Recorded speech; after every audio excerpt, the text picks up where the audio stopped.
Warning, this video contains flashing images and humour that some may find offensive. Recently, I got my friend in a bit of trouble. So I was at his house and I was telling him about my new bong. I didn't know this at the time, but his parents have an Alexa. And now they receive loads of adverts for weed paraphernalia. Naturally, he got the blame for it, and now he's in trouble with his parents. To make up for it, I decided to get him a present. So, over the next few days, I listened for any key words or phrases in what he was saying to figure out what the best thing to get him would be. Once my observations were complete, I did a bit of analysis of what he'd talked about.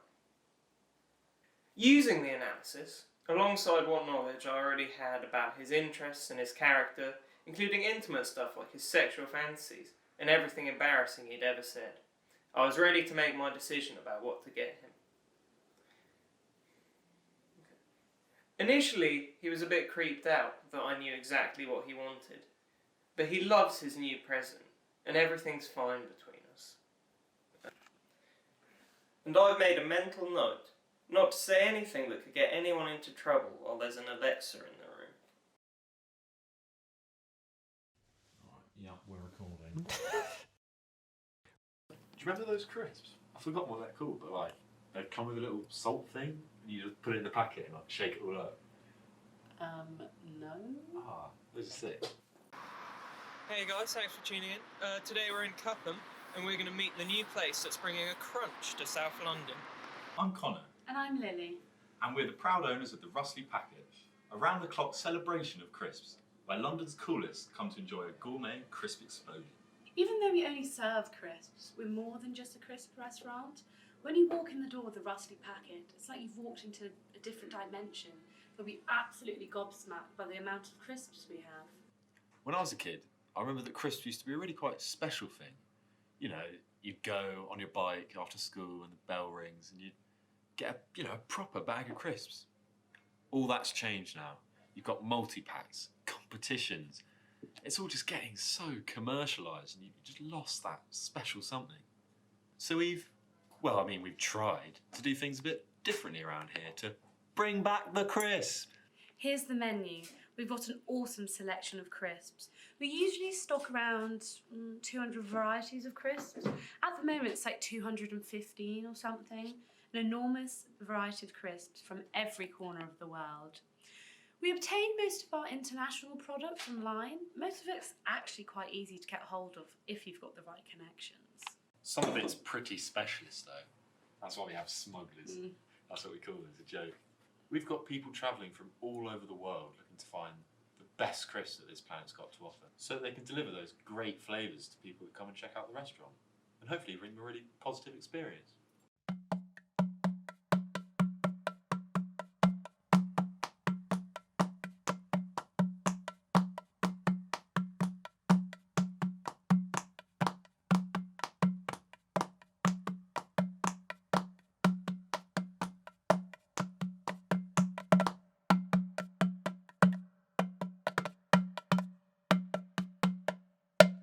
So I saw this girl on Tinder, and now I'm obsessed with her. Her name's Natalie, and she's 3 miles away. We haven't matched yet, so I can't show you a photo of her. But I remember her profile had 3 pictures on it. The first one was of her and 2 of her friends standing next to each other posing at Notting Hill Carnival. And she was wearing this sort of leopard print outfit and a pair of orange sunglasses. And she looked good. She really looked the part, holding a can of Red Stripe really into the whole kind of carnival atmosphere and everything. And before I even knew it was her, she stood out as my favourite girl in the picture. The next one was a selfie, but like a video loop selfie, where she's pointing the camera at herself and rotating 90 degrees as she sticks her tongue out and looks at me. And the last picture was of Natalie, with a big smile on her face and a friend of hers, standing next to a really weird abstract painting at an art gallery, but like a cool studenty one. I can't remember it all, but she'd written loads about herself in the description. Her Myers-Briggs personality archetype is ISFP, which is really compatible with me. And she'd listed her interests as naps, 420, cinema, depression, and hummus.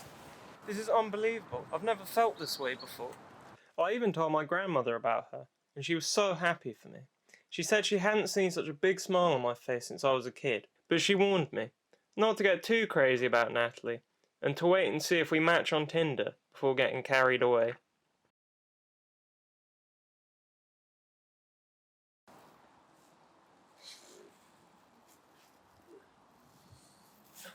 Well, Mum says I had to go and pick up all the dead bees in the garden.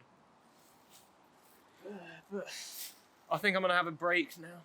So I was reading online about a government conspiracy. So, as well as using sound frequencies, the deep state also use certain colours to control the masses. That's why pubs now all have that same shade of grey, that sort of SS officer grey. That colour is called elephant's breath, and it was developed by the CIA during the Bush era. Basically, they discovered that when people are exposed to this shade of grey, they behave quite differently, losing many of their critical thinking capacities. So, according to this thing I saw, when the CIA scientists monitored a group of Guantanamo Bay detainees under exposure to elephant's breath, they observed that they were willing to pay an extra 36% for their drinks and were 45% more likely to order calamari fries. And the psychologist who conducted the experiment observed in his report that participants subjected to elephant's breath for more than 3 hours behaved in a more aggressive and selfish way than any other group interaction he'd ever witnessed. He described the potential use of EB on a population as catastrophic. The anonymous whistleblower's recommendation was to destroy any trace of elephant's breath.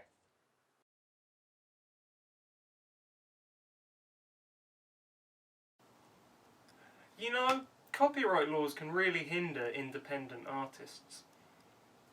Cut. I often think that my videos could be a lot more powerful if I could use copyrighted music to help evoke certain emotions. It really disappoints me, for example, that I can't use the jazz masterpieces of Miles Davis or John Coltrane to set the tone during melancholic sequences.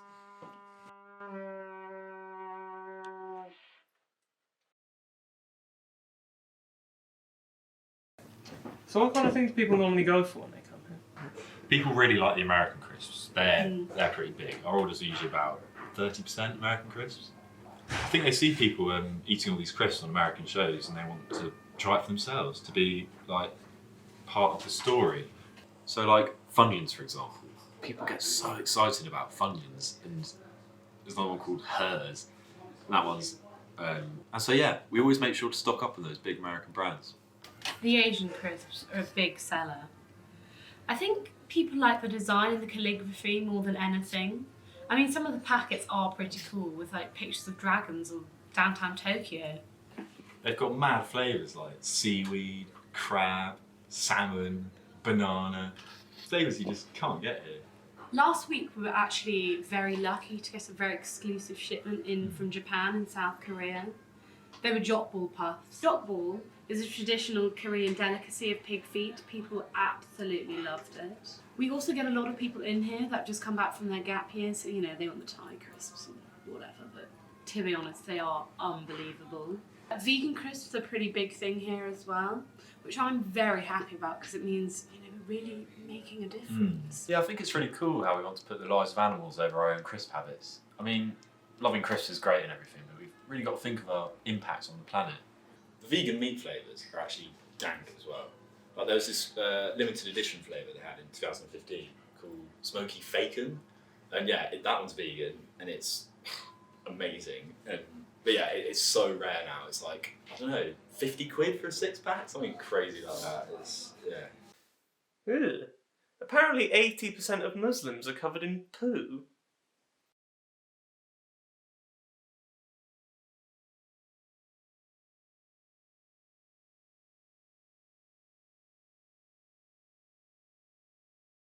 Do you know what James Brown said when he got back from his stoma nurse appointment? Papa's got a brand new bag. Apparently, if you want to join Boris Johnson's cabinet, you have to burn a £50 note in front of a homeless person. AI technology is now so advanced that software can now recognise your face, as well as being able to pinpoint precise emotional states and how they change. Okay, cut.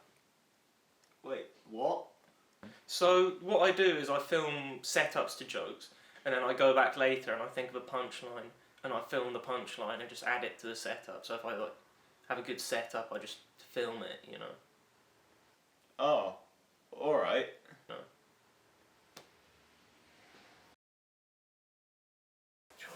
You know that show Fleabag? Yeah. You should call yours Poo Bag, 'cause you poo in a bag.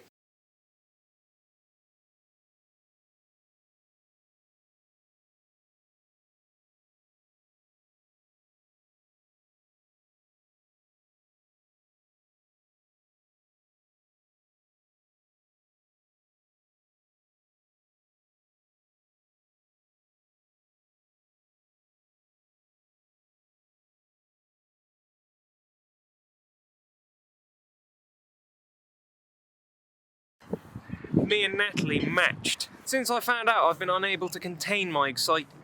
Last night I must have spent about 3 hours looking through her different social media accounts, and now I'm convinced that this is the coolest girl I'll ever get a chance to meet. It's not just her style and her physical appearance I'm interested in. It's her personality. She's got this inner beauty that's quite palpable. We've been messaging a little bit, and she's really interesting and funny. I feel like Natalie just has this really crazy creative quality that comes out in everything she does. The conversation's moving kind of slowly, but I get it. She probably has every man on Tinder willing to die just to find out what she's doing later. Me? I'm just trying to play it cool. Hopefully she likes me too, and I'll get a chance to show her that we can, like, hang out and maybe have a good time together.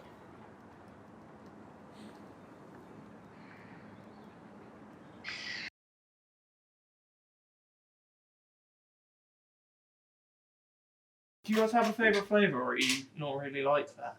My favourite flavour is changing all the time. Like, at the moment, I'm exploring sort of salty, vinegary flavours. You know, stuff that's got a sharp, tangy taste. So far, my favourite variation of salt and vinegar is definitely the Portuguese one. I think they might use like proper restaurant vinegar. Last month, though, I was more obsessed with the stronger, meaty crisps. I was obsessed with different charcuterie flavours like prosciutto, parma ham, that kind of thing. For me, I'm very much the opposite.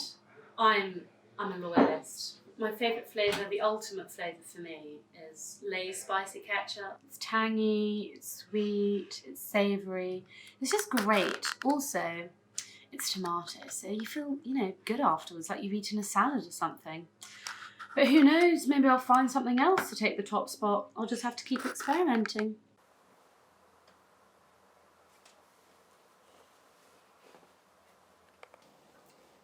Boris Johnson recently acquired a new shag pad, literally next door. And I can tell you, living next to that man is a nightmare. He's either staying up till dawn getting sloshed with Steve Bannon, or he's violently attacking his girlfriend. Natalie's coming over tonight, and I can't wait. This is it. This is a chance I've been waiting for my whole life, to spend an evening with a girl that represents everything I've always ever wanted, but never had. All of my anxiety and self-doubt has just been washed away. Just hearing that Natalie even exists would have been enough to send me into this dizzying trance. But she's actually coming to my house. This is unbelievable. The owner of Wetherspoons is a big Brexit campaigner, and he tries to make it into this whole patriotic British nationalism thing. But his motivations for supporting Brexit are pure capitalist self-interest. He wants Britain out of Europe because EU guidelines on prosecuting condiment thieves are too liberal for him.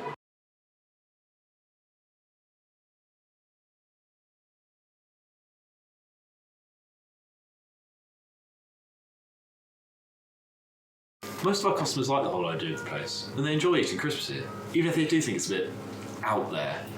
But you know, some people just can't cope. They find it too weird. We actually had a bit of an incident last week, actually. So this guy came in with his dad, a fairly old man, and he just could not get on board. He got up and walked out of the restaurant halfway through the meal. His son was mortified. But I think he might have been like Muslim or like Kurdish or something. I mean, I guess crisps don't have the same nostalgic trigger as they would for us, you know, so I completely understand. I mean, I think this place is definitely unique though. Where else in London can you order a pack of ham-on flavoured Ruffles with a glass of Argentinian Malbec and eat in a stylish place with state-of-the-art social facilities and free Wi-Fi? The whole idea is to reinvent the crisp and how we see crisps and what they mean. We've deconstructed the crisp and then we've like brought it back, but in a new context. Here, we want to make the crisp the centre of an experience. And whether you enjoy that experience is up to you. But judging from our Instagram, we've done a pretty good job. The restaurant also has a social value apart from what we were saying about crisps. The four bohemian, artistic, ironic people set up here. This area was a bit rough, a bit depressed. The people didn't really look good. I don't think they felt very positive either. There's a sort of bitterness that you can feel. I mean, you know, I get that they live here, but like... We've noticed the area really coming into its own. It's a bit more hip and relevant now than it ever was before. When we first moved here about 2 years ago? Yeah, 2 years ago. It was almost like we travelled back in time. Our friends wouldn't visit. We had to go to where they lived. But the area's a lot more up with the programme now. The rent has gone up a bit though. But, you know, that's just the price you've got to pay to have creative, interesting individuals in your area. Like, otherwise they just go to somewhere else and make that place cool instead. The Wrustly Packet is definitely a big game changer for the area. So if you get a chance, crisp lovers, pop in, say hello. We guarantee you that if you come down to the Wrustly Packet, you'll have the biggest crisp experience of your life. We want you to rediscover crisps. We want you to, you know, go away from here and be unable to stop thinking about crisps and obsess about Gary Lineker when you work on Monday. So come down and join us for a 24/7 celebration of crisps. Hopefully we can make crisps special again for you. Before you go though, we thought you might like to try a few flavours from the menu. Sure, yeah, if we've got... Is that... Oh, yeah, cool, yeah, let's do it.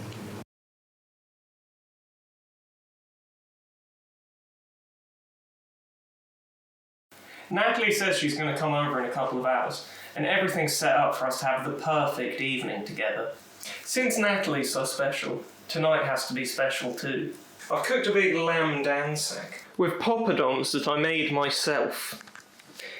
And I've bought some purple kush, which is said to be a very powerful aphrodisiac. I was hoping that me and Natalie would spend our first night together, mainly connecting and getting to know each other. But, just in case, I've rented a film on BFI about a blind little girl who lives in a favela in Rio de Janeiro. It's good to put a bit of an effort in. I know to some of you it probably seems like I'm getting a bit overexcited about Natalie coming over, but I can't help the way I feel. The moment I laid eyes on her profile, I felt so special, and when we matched, my heart began to soar. And through our unforgettable conversations on Tinder, it's been clear to me that Natalie's my true love. So, hopefully, tonight goes well, and me and Natalie can begin our perfect life together. I'll message her now just to see if she's on her way. Oh ho! These are dill flavoured Ohos, brought to us by one of our guys who just got back from the Baltic States. Yeah, these are good. And kind of the crunchiness combined with the kind of fluffiness. A good savoury taste. I like how there's a picture of a mad scientist from an 80s movie in the design. These are Zen Zen cheese flavoured calamari crackers. It's a Malaysian crisp with a very unique umami taste. See what you think.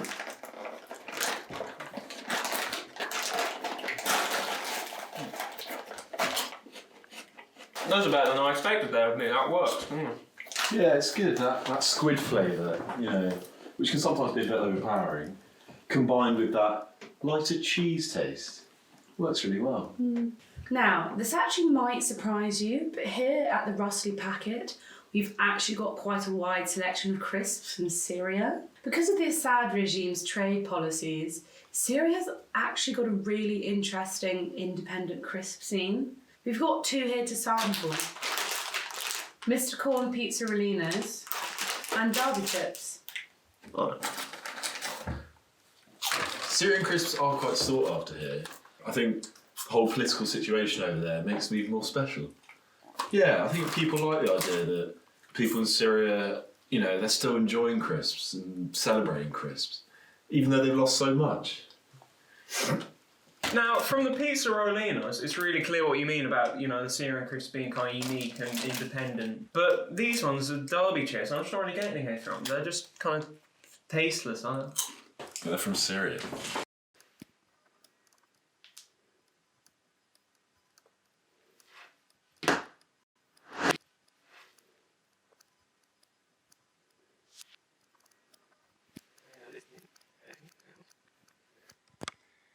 So, it's been a few hours, and Natalie still hasn't messaged me on any other platform. And I might as well face the obvious, she's not coming. This is so predictable. I'm such an idiot. I should have known someone like Natalie wouldn't have wanted to be with me. I'm never going to match with a girl like Natalie again. She probably only matched with me as a joke or out of pity. I don't know why I'm even thinking about it. She probably didn't even mean to swipe right in the first place.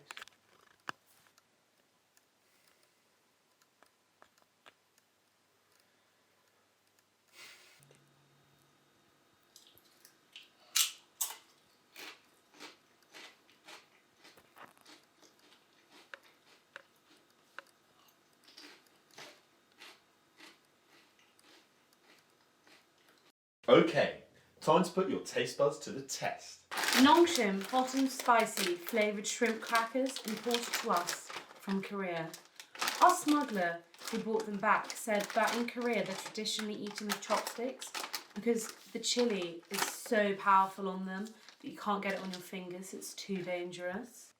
You've been warned. Oh wow.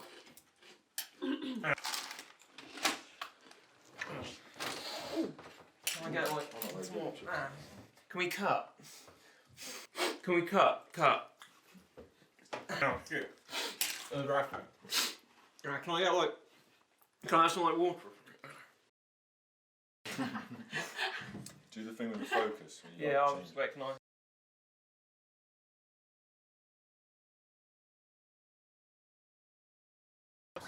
It's looking good. Action.